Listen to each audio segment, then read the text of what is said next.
Bonjour et bien-aimé, welcome. Sentinelle, là où tu es, certainement il arrive un moment que tu sois épuisé, fatigué. Mais je veux te dire, la sentinelle doit rester en éveil. Alors, pleure pas. Je vous dis une chose importante.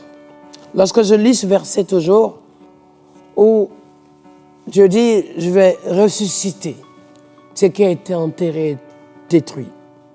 Ce qui a été enseveli depuis longtemps. Ça fait un moment que tu n'as pas eu la joie. Ézéchiel 37, 13 et 14. Ça fait un moment que tu n'as pas eu la joie, un moment où tu n'as pas eu de force. Un moment où tu n'as pas cessé de lutter encore et encore. Mais je vais te dire une chose.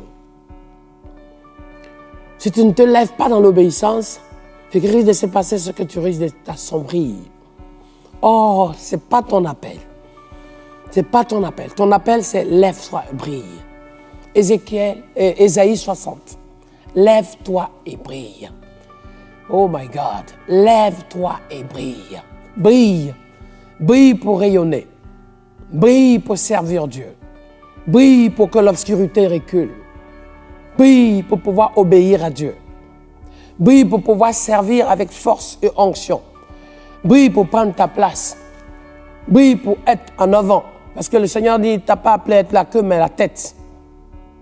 Brille pour pouvoir prendre position dans ce monde si compliqué, où il y a beaucoup de déprimes, où il y a des pressions, où il y a des surcharges.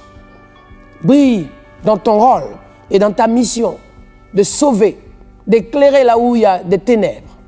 Brille. Alors, sentinelle, tu as appelé à briller.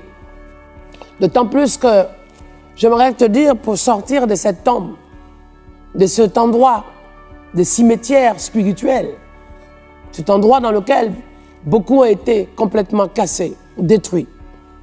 Beaucoup voulaient avancer, mais ils ont perdu la mémoire. Ils ont perdu la joie de vivre. Beaucoup voulaient rester debout, mais quelque chose les aspirait au sol. Alors que tu t'es couché, tu voulais te lever, tu n'as pas la force de te lever, tu remets toujours à demain. Non. Sentinelle, c'est là que tu dois prier pour qu'il y ait une main tendue de Dieu dans laquelle tu dois t'accrocher. Tiens et ne lâche pas. Mais une chose est sûre, quand tu tiens la main de Dieu, quelque chose va se passer. À un moment donné, entre le moment où tu dis, fils de David, aie pitié de moi comme Batimée, c'est Jésus, lui, qui va te tenir la main. Parce que je dis tout le temps quelque chose d'important que j'aime exprimer à Dieu. Si tu me tiens, Seigneur, rien ne me fera lâcher.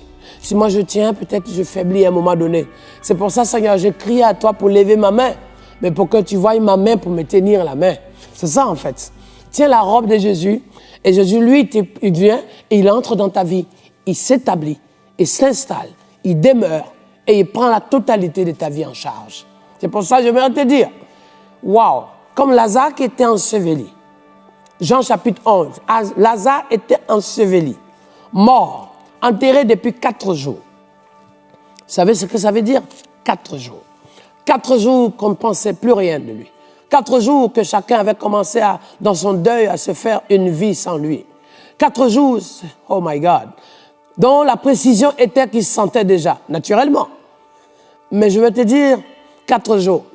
Quel que soit le nombre de temps que tu as passé dans ces 4 jours, nombre d'heures, où des compositions avançaient de ta vie, où déjà personne ne pouvait s'approcher de toi parce que tu faisais déjà peur, parce que c'était déjà trop tard, parce que c'était déjà ton dossier était bouclé, parce que déjà ton sujet pour lequel on devait intervenir avait été déjà noté rouge, était déjà mentionné, interdit, refusé.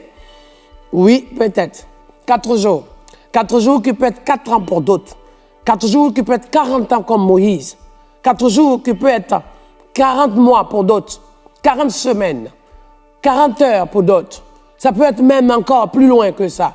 Des siècles que personne de vous dans votre famille ne s'en sort.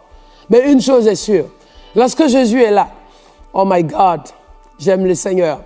Dieu s'appelle le temps. C'est quand il dit il est l'alpha et l'oméga. Quand il dit qu'il est le premier et le dernier, le commencement et la fin, aujourd'hui, demain et hier, ça veut dire quoi? C'est le temps. Dieu, c'est aussi son nom, c'est le temps. Ça veut dire, ce qui était pourri, ce qui était perdu, ce qui était détruit, ce qui était massacré, ce qui était oublié, ce qui était enterré. Maintenant, Dieu vient et te dit, comme Ézéchiel 37, il dit quoi? Ossements desséchés. Oh my God, ossements desséchés. Peut-être qu'on dit ossements desséchés, c'est plus que 4 jours. Lazare, c'était 4 jours, c'était pas desséché, ça était pourri, ça sentait mauvais. D'accord. Mais, ossements desséchés, ça veut dire qu'il n'y a même plus rien. Il n'y a plus de chair, il n'y a plus rien. Les os étaient complètement désintégrés, ou du moins dispersés de partout. Il n'y avait plus de regroupement de formes de squelettes, plus rien. Mais ossements desséchés. Quand Dieu s'adresse à la vallée des ossements, là où il y a tout, là où on est habitué à ne plus rien attendre dans quoi que ce soit. Mes chers amis, quand il parle, la vie revient. Quand tu leur donnes, la grâce se manifeste. C'est pour ça, écoute-moi bien, Dieu a besoin d'une bouche, d'une sentinelle qui puisse prophétiser dans la vallée des ossements. Oh, dans la vallée des ossements desséchés, pour que la vie revienne, pour que maintenant, oh my God, prophétise, le vent va souffler, prophétise, la vie va se manifester, prophétise, la guérison va se produire, prophétise.